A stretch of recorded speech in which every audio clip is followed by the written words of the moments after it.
Hi friends, ഇന്ന് നമ്മളൊരു recipe video ആയിട്ടാണ് വന്നിട്ടുള്ളത്. ഇന്നത്തെ നമ്മുടെ റെസിപ്പി മട്ടൺ കറിയും മട്ടൺ പുട്ടുമാണ്.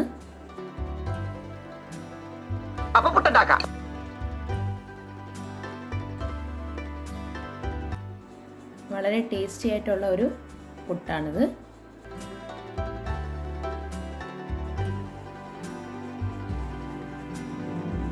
അതിന് വേണ്ട ഇൻഗ്രീഡിയൻസ് എന്തൊക്കെയാണെന്ന് നമുക്ക് നോക്കാം.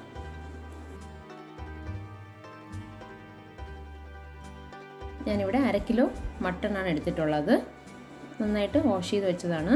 ഉപ്പ് 2 ടീസ്പൂൺ, മഞ്ഞൾപ്പൊടി 1 ടീസ്പൂൺ, കറിവേപ്പില 1 തണ്ട് എടുത്തിട്ടുണ്ട്, പട്ട 2 പീസ്, ഏലക്ക 3 എണ്ണം, ഗ്രാമ്പു 5 എണ്ണം, രമ്പയില 1 എണ്ണം ചെറുതായി കട്ട് ചെയ്യണം, മല്ലിപ്പൊടി 2 table spoon, ginger garlic paste 2 ഓരോ ടേബിൾ സ്പൂൺ വീതം, garam masala 1 table spoon, Kashmiri chilli powder 3 table spoon, സവാള 4 എണ്ണം എടുത്തിട്ടുണ്ട്, അതൊരു മീഡിയം സൈസ് സവാളയാണ്.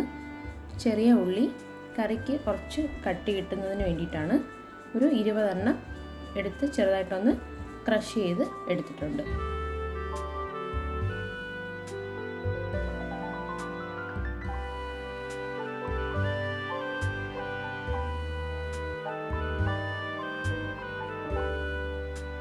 ഇനി നമുക്കിത് എങ്ങനെയാണ് ചെയ്യേണ്ടതെന്ന് നോക്കാം. നമ്മളിത് പ്രഷർ കുക്കറിലാണ് ചെയ്യുന്നത്. അതാകുമ്പോൾ മട്ടൺ കുറച്ച് നന്നായിട്ട് കുക്കായി കിട്ടും, അധികം ടൈമും എടുക്കില്ല. നമുക്കൊരു കുക്കർ വെച്ച ശേഷം അതിൽ കുറച്ച് ഓയിൽ ഒഴിച്ചു കൊടുക്കാം. ഞാൻ കോക്കനട്ട് ഓയിലാണ് ഇതിന് യൂസ് ചെയ്തിട്ടുള്ളത്. അതിലേക്ക് നമുക്ക് എടുത്തു വെച്ചിട്ടുള്ള 2 പട്ട ചെറിയ പീസാക്കി ഇട്ട് കൊടുക്കാം. ഏലക്ക 3 ഏലക്കയുണ്ട്, അത് നമുക്ക് പൊട്ടിച്ച് ഇട്ട് കൊടുക്കാം.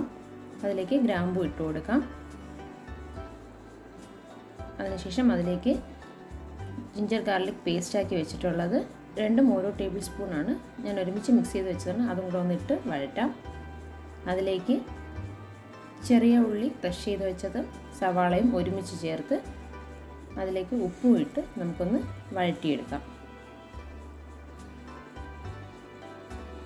അതൊന്ന് 1/4 ഭാഗം വഴന്ന് കിട്ടുമ്പോൾ അതിലേക്ക് നമുക്ക് പൊടികൾ ചേർത്ത് കൊടുക്കാം. ആദ്യം നമ്മൾ മഞ്ഞൾപ്പൊടിയാണ് ചേർക്കുന്നത്. നമ്മൾ മുളക് പൊടിയും മല്ലിപ്പൊടിയൊന്നും ചൂടാക്കിയിട്ടില്ല, അതുകൊണ്ട് ഇതിൽ വെച്ച് തന്നെ നമുക്കതൊന്ന് ചെറുതായി ചൂടാക്കിയ ശേഷം ഇതിലേക്ക് മിക്സ് ചെയ്യാം. അല്ലെങ്കിൽ ആ പച്ചച്ചൊവ അതിൽ കൂടുതലായിട്ട് നിൽക്കും. ഇത് മല്ലിപ്പൊടിയാണ്, അതൊരു 2 ടേബിൾ സ്പൂൺ നമുക്ക് ഇതിൽ വെച്ച് തന്നെ ചെറുതായിട്ടൊന്ന് ചൂടാക്കി എടുക്കാം. അതിനുശേഷം ഈ സവാളയിലേക്ക് മിക്സ് ചെയ്ത് കൊടുക്കാം. ഇത് ഗരം മസാലയാണ്, അത് നമുക്ക് മിക്സ് ചെയ്യാം. ഇനി മുളക് പൊടിയും ഇതുപോലെ തന്നെ കാശ്മീരി ചില്ലിയാണ് ഞാൻ എടുത്തിട്ടുള്ളത്. അത് നമുക്ക് ഇതിൽ വെച്ചൊന്ന് ചെറുതായിട്ട് ചൂടാക്കിയ ശേഷം ഇതിലേക്ക് മിക്സ് ചെയ്യാം. ഒരുപാട് കൂടി പോകരുത്, എങ്കിലത് കരിഞ്ഞ് അതിൻ്റെ സ്മെല്ല് മാറിപ്പോവും.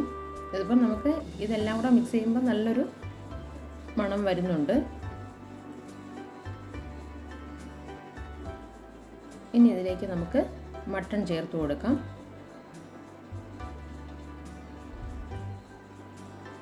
ഇത് നന്നായിട്ട് മിക്സ് ചെയ്ത ശേഷം ആദ്യം കുറച്ച് വെള്ളം നമുക്കൊന്ന് ഇതിലേക്ക് ഒഴിക്കാം.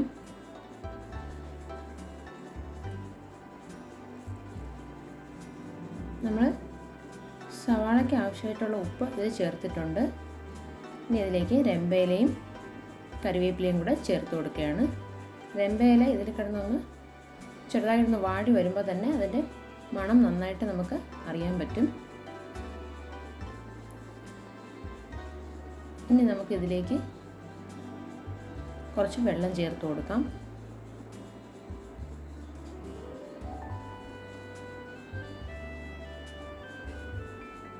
നമ്മൾ സവാളയ്ക്ക് ഉപ്പ് ചേർത്ത് കൊടുത്തതാണ്, എന്നാലും മട്ടണിന് കുറച്ചും കൂടെ ഉപ്പ് ആവശ്യമുണ്ട്. അതിന് വേണ്ടിയിട്ട് നമുക്ക് കുറച്ച് ഉപ്പ് ഇതിലേക്ക് ഇട്ട് കൊടുക്കാം.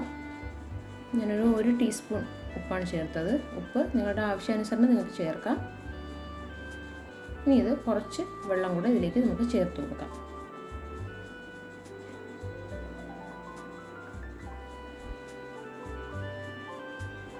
ഇനി നമുക്ക് കുക്കർ അടച്ചു വെച്ച ശേഷം 3 വിസിൽ കേൾക്കുന്നത് വരെ അടച്ചു വെച്ച് വേവിച്ചെടുക്കാം.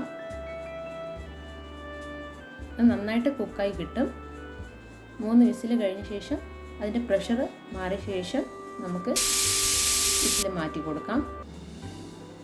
ഇപ്പോൾ കണ്ടോ നന്നായിട്ട് കുക്കായിട്ടുണ്ട്. ഇത് തുറക്കുമ്പോൾ നല്ലൊരു ഫ്ലേവർ, നല്ലൊരു മണം വരുന്നുണ്ട്.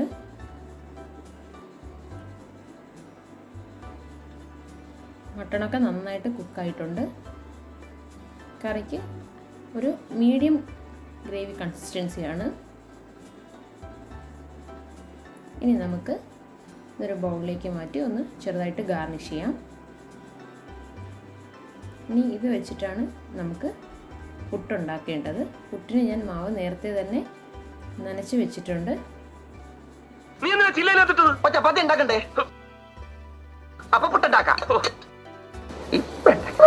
തേങ്ങ ചിരകി വെച്ചിട്ടുണ്ട്. തേങ്ങ കുറച്ച് കൂടുതലിടണം. അതിനുശേഷം കുറച്ച് ഗ്രേവി ഒഴിച്ച് ഞാൻ ചെറിയ പീസ് നോക്കിയിട്ടാണ് അതിലേക്ക് ഇടുന്നത്. ഒരുപാട് വലിയ പീസ് പറ്റില്ല, അതുകൊണ്ട് ചെറിയ പീസ് നോക്കിയിടും. പുട്ടിൻ്റെ മാവും ഇതിലേക്ക് ഇട്ട് കൊടുത്ത ശേഷം ഇതുപോലെ ഇടയ്ക്കിടയ്ക്ക് ഗ്രേവിയും ചെറിയ പീസുമായിട്ട് ഇടും. തേങ്ങ നന്നായിട്ട് ഇട്ട് കഴിഞ്ഞാൽ നമുക്ക് കഴിക്കുമ്പോൾ നല്ല ടേസ്റ്റ് ആയിരിക്കും.